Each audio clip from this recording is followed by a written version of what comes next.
आदरणीय साथियों नमस्कार, आपका स्वागत है, अभिनंदन है अपने चैनल विधि ज्ञान चर्चा में। मैं आर.एस. धीमान एडवोकेट। साथियों आज का हमारा टॉपिक है, आज का विषय नहीं, आज हम चर्चा करेंगे उत्तर प्रदेश राजस्व संहिता नियमावली 2016 के अध्याय 3 के संबंध में। अध्याय 3 का नाम है परिषद के कार्यपालिक एवं प्रशासनिक कार्य। तो साथियों इस वीडियो में हम नियम 8 से लेकर 15 तक के नियमों के संबंध में चर्चा करेंगे और साथ में संक्षिप्त रूप से उनकी धाराओं के संबंध में चर्चा करेंगे। कहने का मतलब है जो धाराएं हैं उनके नियमों के संबंध में हम चर्चा कर रहे हैं, साथ में धाराओं के संबंध में चर्चा करेंगे। तो साथियों ये हमारा वीडियो सभी के लिए बहुत ही महत्वपूर्ण है। तो साथियों हमारे चैनल पे जो हमारे व्यूअर्स नए हैं, अभी तक हमारे चैनल को सब्सक्राइब नहीं किया है, कृपया चैनल को सब्सक्राइब कर ले, वीडियो को शेयर करें, लाइक करें और साथियों कमेंट भी किया करें। तो साथियों आइए इस टॉपिक को व्हाइट बोर्ड पे समझते हैं। विधि ज्ञान चर्चा। साथियों हमारे चैनल का नाम है विधि ज्ञान चर्चा। हमने हिंदी और इंग्लिश दोनों में लिख रखा है। आप साथियों देखते हैं उत्तर प्रदेश राजस्व संहिता नियमावली 2016 नियम 8 से लेकर 15 तक हम इस वीडियो में चर्चा करेंगे। यानी नियम 8 से 15 तक नियमों के संबंध में हम चर्चा करेंगे। उत्तर प्रदेश राजस्व संहिता नियमावली 2016 के अध्याय 3 का नाम है परिषद के कार्यपालिक एवं प्रशासनिक कार्य। नियम 8 है राजस्व न्यायालयों और राजस्व अधिकारियों का सामान्य पर्यवेक्षण एवं नियंत्रण। यह नियम धारा 8 की उपधारा 1 के संबंध में है। धारा 8 में प्रावधान है परिषद की अधिकारिता। परिषद की अधिकारिता के संबंध में नियम 8 है और उसके उपनियम भी हैं। तो नियम 8 में बताया गया है राजस्व न्यायालयों और राजस्व अधिकारियों का सामान्य पर्यवेक्षण और नियंत्रण। तो नियम 8 के उपनियम 1 में प्रावधान है, यानी कि नियम 8 के उपनियम 1 में यह है कि प्रकरणों, अपीलों और पुरीक्षणों के निस्तारण से संबंधित सभी मामलों में राजस्व न्यायालयों एवं राजस्व अधिकारियों का सामान्य अधीक्षण एवं नियंत्रण परिषद में निहित होगा। उसके बाद साथियों देखते हैं नियम 8 के उपनियम 2 में नियम यह है कि परिषद राज्य सरकार के अधीक्षण, निर्देश और नियंत्रण के अधीन रहते हुए इस संहिता में उपबंधित अन्य सभी मामलों में सामान्य अधीक्षण नियंत्रण का प्रयोग करेगी। उसके बाद साथियों देखते हैं नियम 8 के उपनियम 3 में यह नियम है कि अध्यक्ष किसी विनिर्दिष्ट मामले की परीक्षण के लिए सदस्यों की समिति गठित कर सकता है। अब देखते हैं नियम 8 के उपनियम 4। नियम 8 के उपनियम 4 में नियम यह है कि अध्यक्ष जब भी निस्तारित किए जाने के लिए कार्य हो परिषद के प्रशासनिक सदस्यों की बैठक अथवा पूर्ण परिषद की बैठक आहूत कर सकेगा, परंतु यह कि इसके खंड का में प्रावधान है। जो खंड का है उसमें नियम यह है कि परिषद अपने कार्यों के संपादन और कर्तव्यों के निर्वहन के लिए साधारण तौर पर प्रत्येक तिमाही में कम से कम एक बार बैठक करेगी। और खंड खा में नियम यह है कि खंड खा में नियम यह है कि यदि ऐसे अन्यून सदस्यों द्वारा ऐसी बैठक बुलाने के लिए अध्यक्ष, यदि ऐसे अन्यून सदस्यों द्वारा ऐसी बैठक बुलाने के लिए अध्यक्ष से आग्रह किया जाता है तो आग्रह से 1 सप्ताह के अंदर बैठक बुलाई जाएगी। अब साथियों देखते हैं नियम 8 के उपनियम 5 में नियम यह है कि प्रशासनिक बैठक में सामान्यतः प्रशासनिक सदस्यों को आमंत्रित किया जाएगा, लेकिन अध्यक्ष वह आवश्यक समझता है सभी या किन्हीं न्यायिक सदस्यों को आमंत्रित कर सकता है। अब साथियों देखते हैं नियम 8 के उपनियम 6 के संबंध में, नियम 8 के उपनियम 6 में नियम यह है कि अध्यक्ष राजस्व अधिकारियों और राजस्व न्यायालयों के न्यायिक एवं अन्य कार्यों के प्रशासनिक निरीक्षण एवं निगरानी के प्रयोजनार्थ 1 वर्ष की अवधि के लिए एक या ऐसे अधिक मंडलों को परिषद के सदस्यों को सौंप सकता है।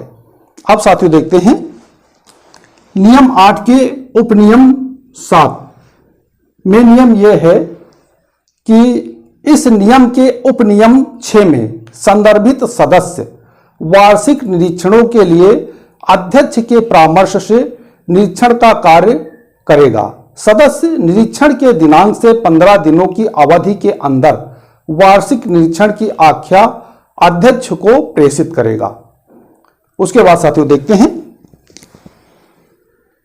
नियम 9, अभिकथनों को मंगाने के लिए परिषद की शक्ति। जो नियम 9 है वो है अभिकथनों को मंगाने के लिए परिषद की शक्ति। ये धारा 8 की उपधारा 1 के संबंध में है। धारा 8 है परिषद की अधिकारिता।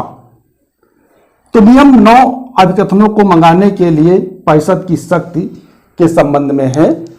तो नियम यह है कि परिषद समय समय पर विभिन्न राजस्व न्यायालयों और राजस्व अधिकारियों से उनके सम्मुख लंबित वादों एवं अन्य सभी मामलों में अभिकथन मंगा सकती है और न्यायिक कृत्यों प्रकरणों के शीघ्र निस्तारण तथा अन्य सभी मामलों के लिए समुचित निर्देश भी जारी कर सकती है।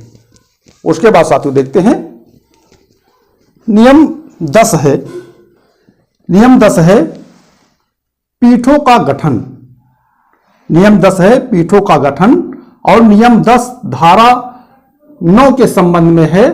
धारा 9 में प्रावधान है कार्य वितरण करने की शक्ति, यानी कि नियम 10 पीठों का गठन है और ये नियम धारा 9 के संबंध में धारा 9 में प्रावधान है कार्य वितरण करने की शक्ति।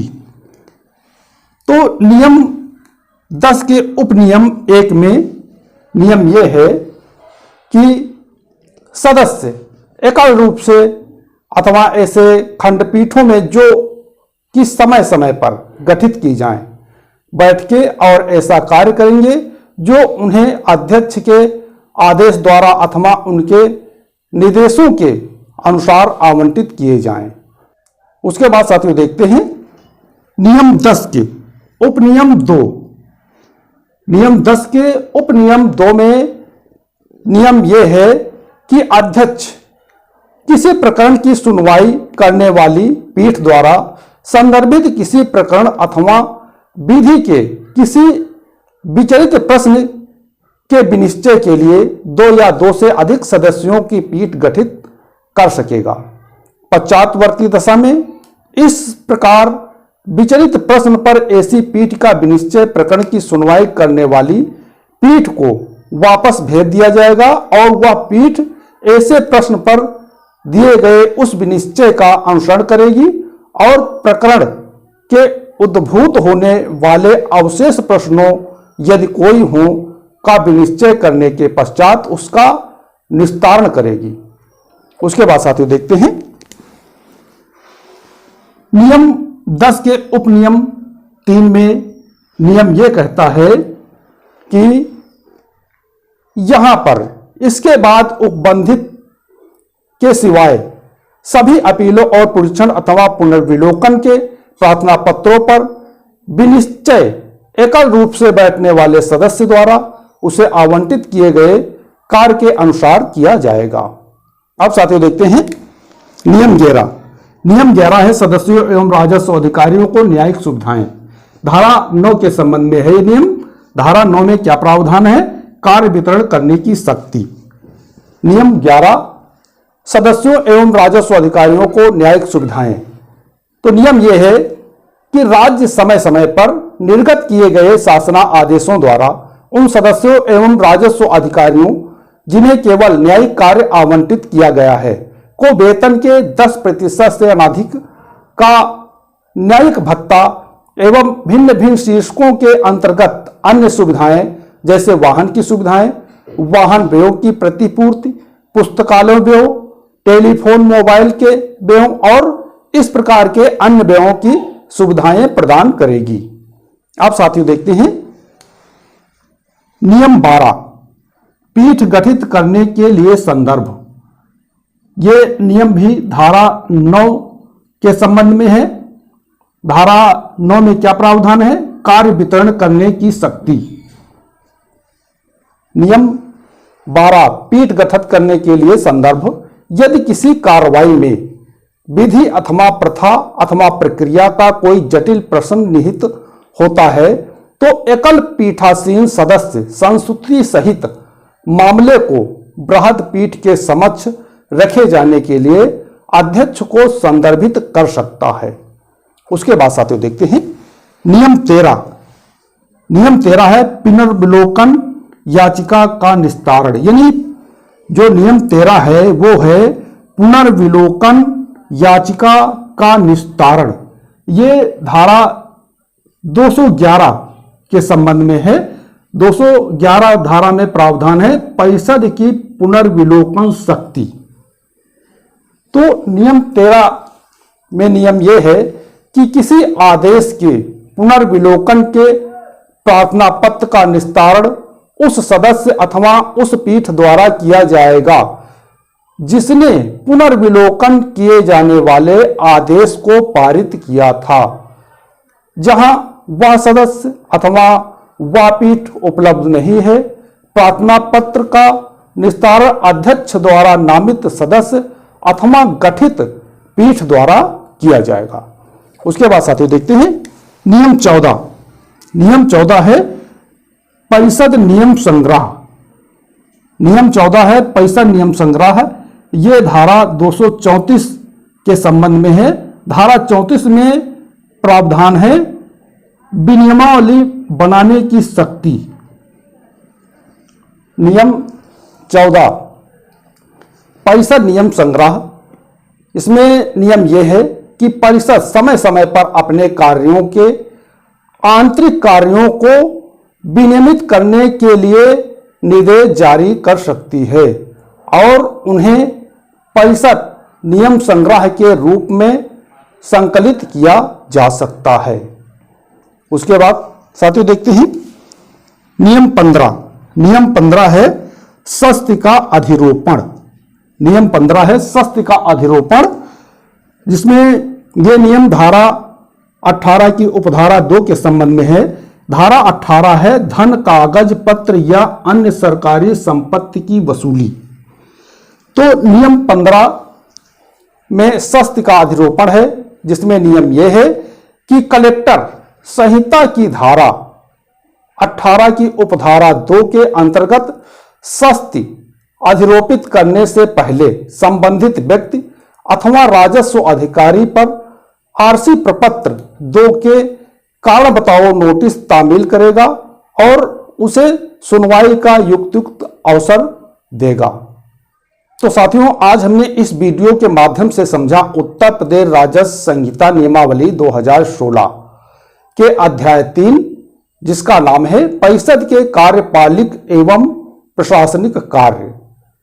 तो साथियों, अध्याय 3 में हमने चर्चा किया नियम 8 से 15 तक के नियमों के संबंध में। तो साथियों, हमें पूरा विश्वास है कि आप इस टॉपिक को पूर्णतः समझ गए होंगे।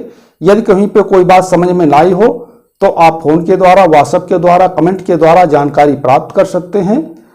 तो साथियों, इससे पहले जो हमारे चैनल पे हमारे व्यूअर्स नए हैं, अभी तक हमारे चैनल को सब्सक्राइब नहीं किया है, हमारा पुनः निवेदन है कि चैनल को सब्सक्राइब कर लीजिए, वीडियो को शेयर करिए, लाइक करिए और साथियों कमेंट भी करिए। तो साथियों, आज के वीडियो में बस इतना ही। अगले वीडियो तक के लिए नमस्कार।